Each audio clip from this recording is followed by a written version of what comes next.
Deputy speaker Punjab assembly की ruling के खिलाफ केस की समाअत का तहरीरी हुक्मनामा जारी। सुप्रीम कोर्ट ने चौधरी शुजात का लिखा गया खत तलब कर लिया।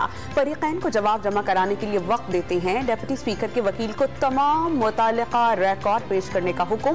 पीर को समाअत दोपहर 1 बजे सुप्रीम कोर्ट इस्लामाबाद में होगी।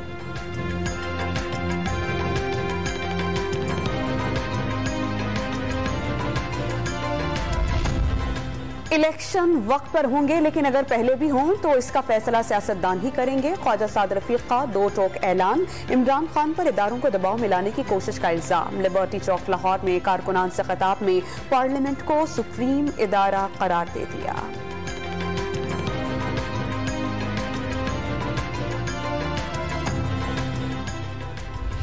अहम शख्सियात को मुल्क की सियासी और मुआशी हालात पर शदीद तशवीश। हुकूमत अपोजिशन मुज़ाकरात के लिए गैर मुतनाज़ फरीक की तलाश। किसी न्यूट्रल फरीक के किरदार अदा करने का इम्कान। बिगड़ते मुआशी हालात मज़ीद बहरान के मुतहम्मिल नहीं हो सकते। महाजराई के खात्मे और दरमियानी रास्ते के लिए रवाबित बढ़ गए। ज़राए के मुताबिक मौजूदा हालात में इस्टेब्लिशमेंट सियासी मामलात से लाताल्लुकी इख्तियार कर चुकी है।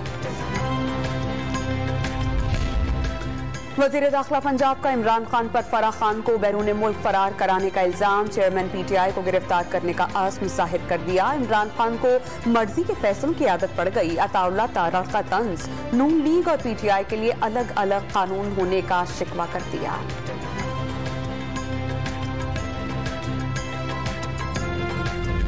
PDM और PTI ने मुल्क को बंद गली में धकेल दिया। हुक्मरान अखलाकी साख खो चुके।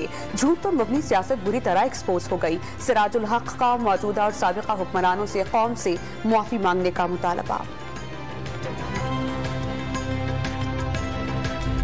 और गडानी शिप ब्रेकिंग यार्ड में खड़े जहाज में लगने वाली आग पर 8 घंटे बाद भी काबू न पाया जा सका। जहाज में फंसे 10 मजदूरों को निकाल लिया गया। आग बुझाने की कोशिशें जारी।